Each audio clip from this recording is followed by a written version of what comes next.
Chosen one, anchor your spirit and lock your attention on this message. That feeling in your chest, the sudden anticipation, the strange sense that someone is about to enter your life, do not dismiss it. The last 72 hours may have felt unusually charged.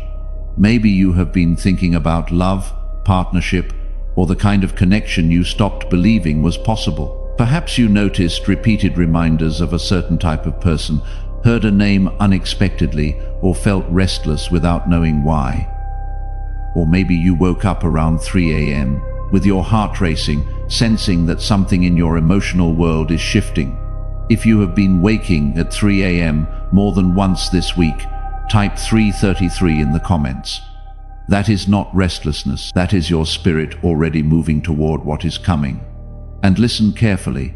Someone admired by many may be moving closer to your path. The world may want their attention, their time, their presence, but their spirit is searching for something genuine. They are not looking for another admirer. They are looking for the person who sees beyond the image, and there is a possibility that person is you. The enemy is attacking your confidence right now for one reason. It does not want you prepared for the connection approaching this season. It wants you to believe you are too ordinary, too wounded, too late, or somehow disqualified from being chosen. But this cycle of self-doubt ends now, not because of luck, but because of what you have done. Type this right now. I am not disqualified. I am being prepared. You healed quietly.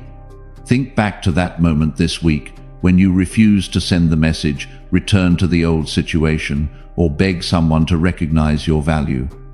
You thought you were losing an opportunity. You may have actually been protecting the space for a better one. If your spirit knows the difference between a loss and a protection, type Amen. The algorithm may have delivered it, but your discernment brought you here. Treat this as a spiritual checkpoint moment to prepare your heart without forcing an outcome. If this message found the part of you that has been quietly paying attention, there is a link in the description and pinned in the comments. Completely optional. Stay with what is being spoken. In the next few minutes, you will receive the signs of a meaningful connection, the lie that has made you question your desirability, and a declaration to help you recognize love without chasing it. Do not click away before the message is complete.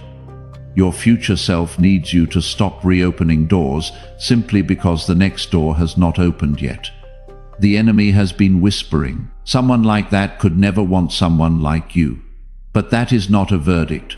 Proverbs 4:23 says, guard your heart, for everything you do flows from it. This is your decree. You will not measure your worth by how many people desire someone else. You will recognize the person who sees your heart and chooses you with clarity. The anticipation you feel is not proof that you must force a meeting. It may be preparation. You are not being overlooked. You are being refined for a connection that can meet you in truth. Some messages do not just inform, they activate. And now, you have to understand what this encounter is really going to test in you. It will not only test whether you can recognize love, it will test whether you can receive something that does not arrive wrapped in struggle. Because some of you have become so familiar with disappointment that peace feels suspicious. You have learned to interpret distance as mystery, inconsistency as depth, and emotional unavailability as a challenge you were assigned to overcome. You were taught, sometimes by experience and sometimes by example, that love must be pursued, proven, rescued, or earned through endless patience. So when someone comes into your life who is clear, intentional, and genuinely drawn to you, a part of you may begin searching for the hidden problem. You may study their words for contradictions. You may wonder why they are responding so consistently, why they are making their intentions known, why they are not forcing you to guess where you stand. You may feel the familiar impulse to create distance before they have the opportunity to disappoint you. The heart can become so accustomed to walking through storms that it does not know how to stand beneath a clear sky. But what if the absence of confusion is not a warning? What if it is evidence that the season has changed? What if God is teaching you that a door does not have to be fought through to be ordained? What if the right connection does not arrive as a constant emergency, but as a quiet confirmation that does not demand the destruction of your peace? Isaiah 30:21 speaks of hearing a voice behind you saying, "This is the way, walk in it." Sometimes divine direction does not come as thunder. Sometimes it comes as clarity that remains steady even after the excitement fades. Type this as your declaration.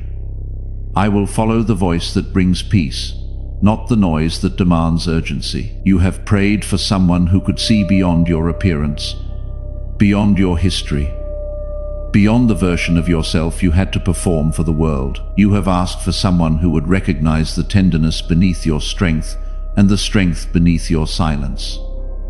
Yet when that person appears, you may feel tempted to shrink, question, or disqualify yourself. You may wonder why someone with so many options would choose you. You may compare yourself to everyone who wanted them and assume that their attention must be temporary. You may look at their accomplishments, their influence, their beauty, or the number of people who admire them, and then place yourself on the lowest seat in the room. You may tell yourself that they are simply curious, passing time, or waiting for someone better to appear.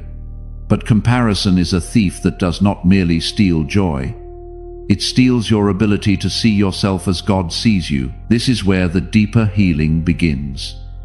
You cannot receive a love that honors you while continuing to agree with the voice that tells you that you are difficult to love. The person may recognize your value before you do, but they cannot permanently stand in agreement with a value you keep denying.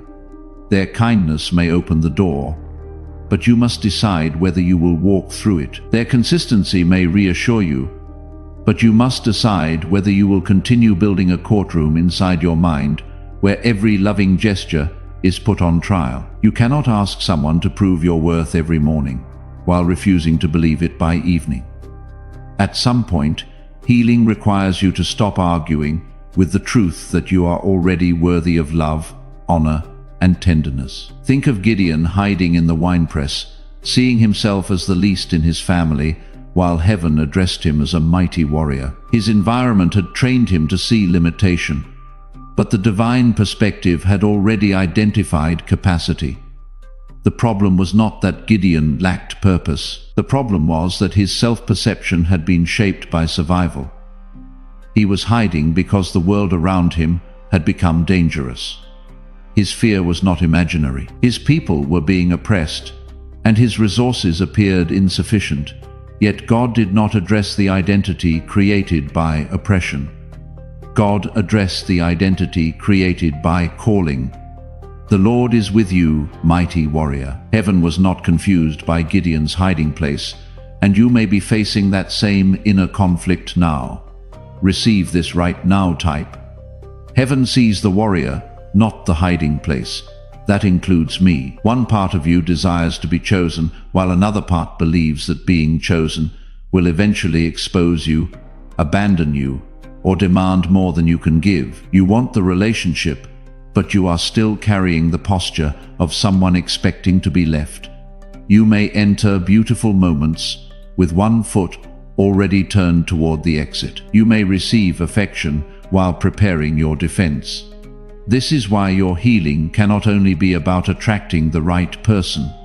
It must also be about becoming available to the right experience. There is a difference between wanting companionship and being willing to be emotionally present. There is a difference between praying for intimacy and allowing someone to encounter the truth of your heart. This message was already finding you when you thought you had stopped being findable. Someone else is sitting in their own version of that right now. Their own winepress, their own 3 a.m., wondering if heaven still recognizes what is inside them. Or to be part of what reaches them. The link is in the description. The same God who found you will carry it the rest of the way, so begin here. Stop rehearsing the ending before the beginning has had a chance to speak. Do not punish a new connection for what an old one did. Do not interrogate a sincere heart because someone else once used your trust against you. Discernment is necessary, but fear should not be allowed to disguise itself as discernment. You are allowed to move slowly. You are allowed to ask questions. You are allowed to observe patterns and honor your boundaries. But do not call it wisdom when you are simply refusing to let anything good get close enough to matter. Wisdom keeps the lamp burning. Fear bolts the door and then calls the silence safety. There is a difference between observing someone's character and searching for reasons to reject what you secretly ask God to send. There is a difference between moving wisely and remaining emotionally unavailable. One is led by peace and wisdom. The other is controlled by the need to stay protected at all costs. If you are always waiting for proof that someone will hurt you, you may overlook the proof that they are trying to honor you. If you demand certainty before vulnerability, you may never experience the kind of trust that can only be built through honest steps. Faith does not mean ignoring warning signs, but it does mean refusing to make fear your prophet. But here is where it goes deeper. This person may not only be attracted to your beauty or your presence, they may be drawn to the truth they feel when they are near you. While others have learned how to impress them, you may be the one who allows them to exhale. There is a rare kind of comfort that comes from being with someone who does not require a mask. Around you, they may not have to be the accomplished one, the desired one, the strong one, or the person who always knows what to say. They may feel that they can set down the armor they carry through crowded rooms. Your presence may become a place where the noise quiets and the soul can breathe. If you have ever been that for someone, without announcement, without anyone knowing what it cost you, type Amen. Do not underestimate the power of being a safe place for someone who has been constantly pursued, but rarely understood. The whole world may want access to their image, their influence, their success, or their attention. But they may desire you because you recognize the person underneath the applause. You notice the pause before they answer. You recognize when their smile is covering exhaustion. You do not only celebrate what they have built, you care about what it has cost them. That kind of perception cannot be manufactured through charm. It is born from compassion, and compassion is often formed in the hidden chambers of your own pain. And that will require you to remain genuine. Do not suddenly become a manufactured version of yourself because you believe they are out of your league. Do not copy the people who surrounded them. Do not compete with the attention they receive. The very thing that distinguishes you may be the fact that you are not trying to possess what everyone else is trying to claim. Do not abandon your vocabulary, your humor, your quietness, your convictions, or your ordinary rhythms in order to appear more desirable. You were not brought into this encounter to audition for a role. If you have to constantly perform to hold their interest, then you are not being loved. You are being evaluated by an image you created. There is a reason David was chosen while others were being evaluated by appearance. The overlooked place had cultivated something the public stage could not manufacture. In the same way, the private seasons you thought were making you invisible may have been developing the very qualities that make this connection possible. While others were being prepared for display, David was being prepared for responsibility. While no one was applauding, he was learning courage among the sheep. He was learning to protect what had been entrusted to him. He was learning worship in fields where no audience could reward him. The field was not a delay from his destiny. It was the training ground for it. You learned how to listen because no one always listened to you. You learned compassion because you knew what it meant to be misunderstood.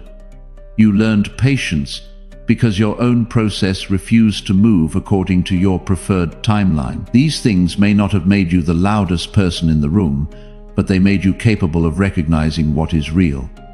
Your hidden years were not wasted years. Declare this out loud.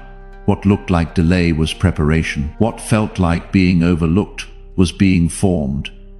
Every lonely evening, every unanswered prayer, every moment you had to encourage yourself may have deepened your ability to hold another person's truth without exploiting it. The qualities that once seemed like evidence that life had overlooked you may now become the very language through which love finds you. And in just a moment, we are going to uncover why this meeting may feel almost impossible to believe, and why your first reaction could be to push it away. Before that happens, understand that attraction alone is not the full revelation.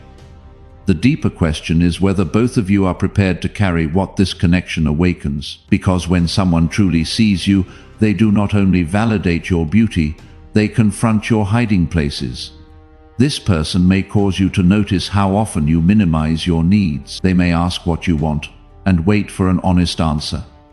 They may not accept the vague responses you learn to give in order to remain easy to love. Their presence may reveal where you have confused self-abandonment with kindness. Perhaps you have been saying yes when your spirit is exhausted, laughing when something hurts, and insisting that everything is fine because you are afraid that honesty will make you too demanding. Perhaps you have made yourself convenient and then wondered why no one learned how to cherish the real you.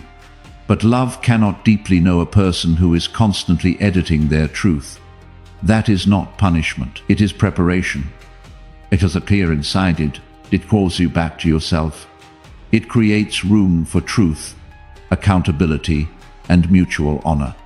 If this person is truly aligned with your life, their interest will not require you to violate your values to keep it. You will not need to choose between being loved and being obedient to God.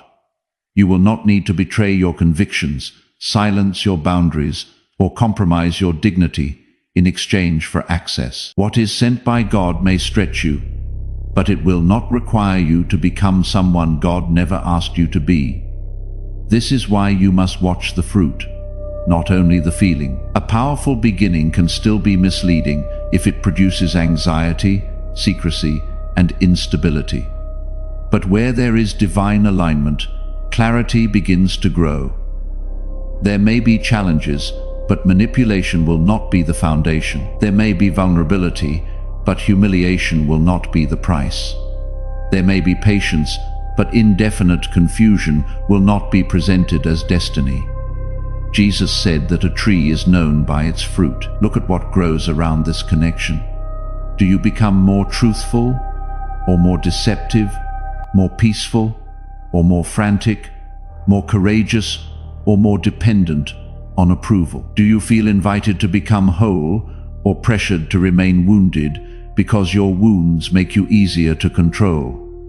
You are not being called to chase someone simply because many people desire them. Their popularity is not proof of their character, and your desire is not proof that they are assigned to you. The confirmation will be found in what this connection produces: greater honesty, greater peace, greater courage, and a deeper respect for God and for one another. A person can be admired publicly and still be unsafe privately. A person can speak beautifully and still lack integrity. Therefore, do not let the brightness of their reputation blind you to the substance of their life. Let humility, consistency, responsibility, and the way they treat people who cannot benefit them reveal who they are. But let me challenge you with something. You may be more comfortable being desired from a distance than being known up close. From a distance, you can control the image. You can reveal only what feels safe. You can allow someone to admire you without giving them access to the places where you still need healing. Distance protects the fantasy. Closeness reveals the person. From far away, you never have to explain your fears, your habits, your needs, or your history. You can remain mysterious and untouched. But the love you are praying for is not merely looking for a beautiful picture. It is looking for a living, breathing person who is willing to be present. Yet this person may come close enough to see the parts you normally hide. And the most shocking thing may be that they do not turn away. They may not romanticize your wounds, but they may respect your process. They may not need you to be flawless. They may need you to be honest. They may see the scar without treating you like a broken thing. They may recognize the fear without allowing it to rule the relationship. They may offer patience without enabling avoidance.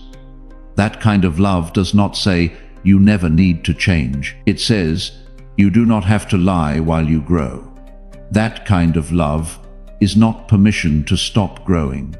It is an invitation to grow without pretending you have already arrived. And here is another shift. You cannot make this person your savior.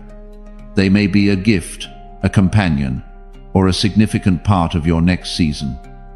But they are not the source of your identity. If you place the full weight of your worth on their attention, you will turn affection into an altar and expectation into an idol. No human being can carry the burden of being your entire world. Even the most sincere partner will have limitations, difficult days, and their own process with God. If you expect them to heal every wound, remove every insecurity, and answer every prayer, disappointment will eventually enter where gratitude once lived. The connection must be welcomed, not worshipped. You can appreciate their presence without making their approval the evidence that you matter. You were valuable before they recognized you. You were worthy before they approached you. Their love should reveal your worth to you, not create it. Your identity must remain rooted in the one who knew you before this person ever learned your name. Type it where you can read it back. I was worthy before I was noticed. I am worthy of being fully known. Hold what you just received. There is something specific you have been trusting God for in this area, not a list of prayers, just the one thing. The door that has been the hardest to stop knocking on. Bring that with you as you go deeper and place it through the link in the description or the first pinned comment. Not as a transaction. As an act of trust from someone who has decided their worth does not depend on the outcome. If they come, receive them with gratitude, but never surrender the throne of your heart to a person who was only meant to walk beside you. Consider Ruth, who entered a new chapter through loyalty and courage, but whose future was not built on desperation. She did not manipulate Boaz into choosing her. She moved with integrity, and the right person recognized the character already present in her life. Her story was not about begging to be selected. It was about standing faithfully in the place where honor could find her. Ruth had already demonstrated faithfulness before the reward became visible. She worked, served, and remained honorable when no promise had been made to her. She did not use vulnerability as a weapon, and she did not confuse humility with worthlessness. Boaz recognized what had already been formed in her. So do not force what needs to unfold. Do not monitor every message as though your future depends on the speed of a response. Do not turn every delay into rejection or every compliment into a covenant. Let time reveal consistency. Let actions interpret words. Let peace have a voice. A seed does not become a tree because someone keeps pulling on its leaves. It becomes a tree because it is rooted, watered, and given time. In the same way, do not suffocate a connection by demanding that it prove its entire future in its first few moments. Stay awake, but do not become obsessed. Stay discerning, but do not become suspicious of every breath. Coming up is the part most people avoid. What you may have to release if this person truly enters your life, because sometimes the blessing is not blocked by the enemy. Sometimes it is blocked by the identity you built around being overlooked. You have told the story of being the one nobody chose for so long that being chosen may feel like losing the only identity you know. Claim this exchange right now. Type, I release the story that I am the one nobody chooses. I step into what is already being prepared for me. You know how to survive rejection. You know how to turn pain into independence. You know how to say, I do not need anyone. Even when your heart longs for companionship, independence may have protected you, but it was never meant to become a prison. Strength is not proven by refusing every hand extended toward you. Sometimes strength is having enough discernment to receive help without surrendering your agency. Sometimes maturity is admitting that you desire partnership without feeling ashamed of the desire. But if you keep defending the identity of the abandoned one, you may reject the evidence that you are no longer abandoned. You may push away the very person who is showing up because their presence contradicts the story you have rehearsed for years. You may create a crisis so that your inner world feels familiar again, but familiarity is not the same as safety, and intensity is not the same as love. This does not mean ignoring your past. It means refusing to let your past become a prophecy. The fact that someone failed to love you properly does not mean love itself is unsafe. The fact that you were betrayed does not mean every open door conceals betrayal. The fact that you once chose someone who could not honor you does not mean you are incapable of choosing differently now. Your history can be a teacher without becoming your master. You can remember what happened without expecting it to happen again in every new place.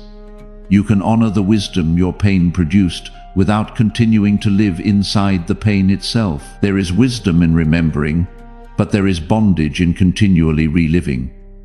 And just when you think the central issue is whether this person wants you, another truth rises to the surface. The real question may be whether you are willing to want the life that comes with being loved well.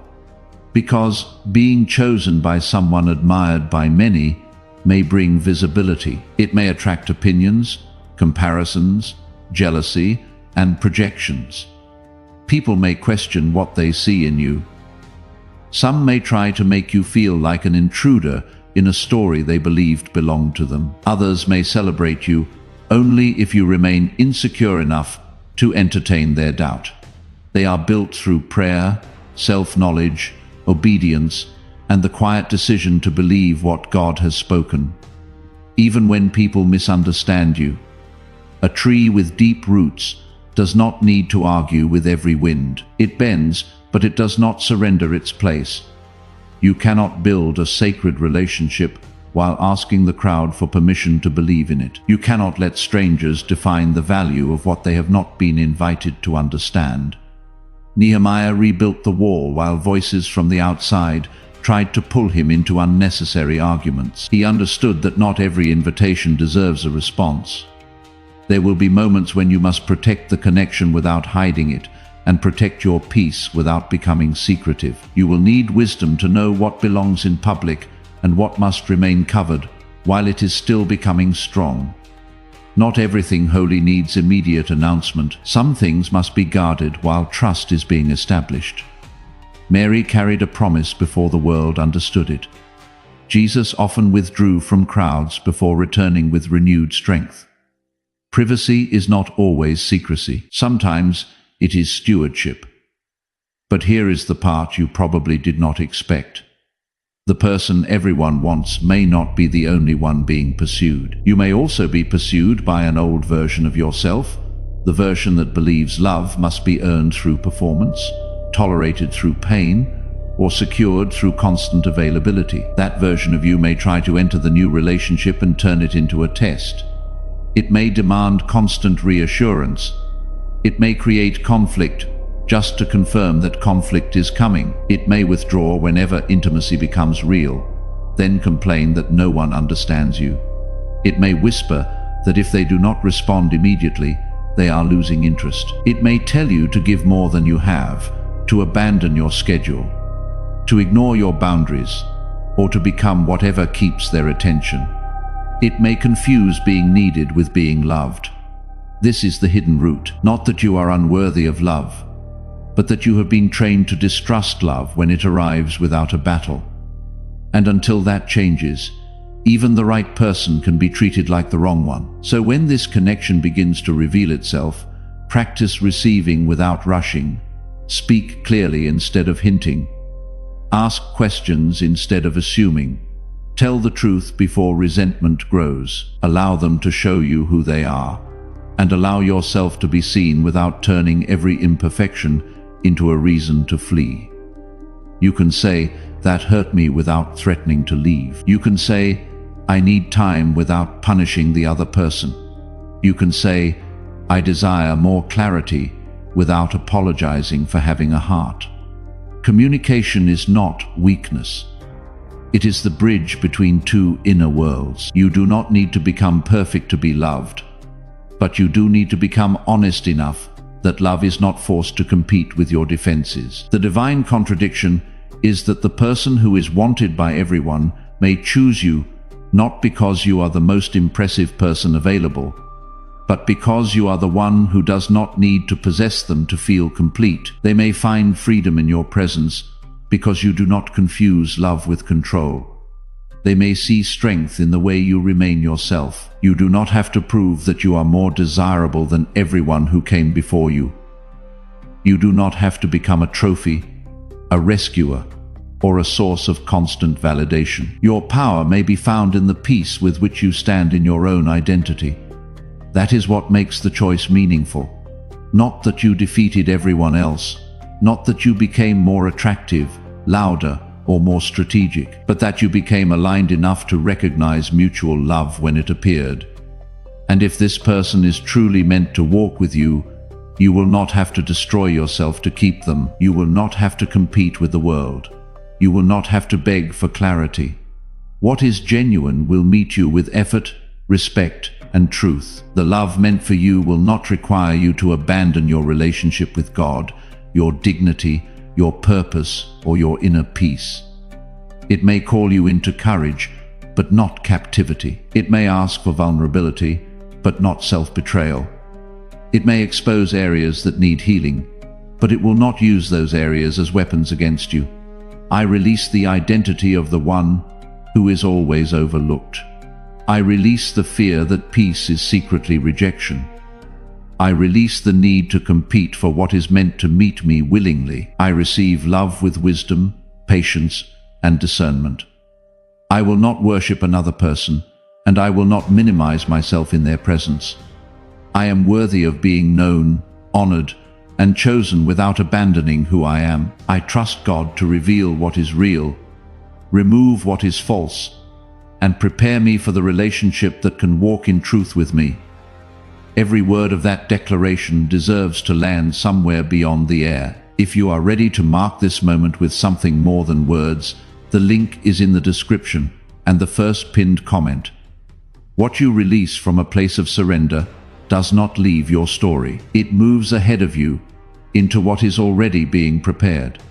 If this message reached a place in you that has been afraid to hope again, do not keep that awakening silent. Share in the comments, I am ready to receive love without fear, not as a performance, but as a private agreement with the healing God is beginning in you. And if this message brought someone specific to mind, pray before you pursue, observe before you assume, and let character speak louder than fantasy.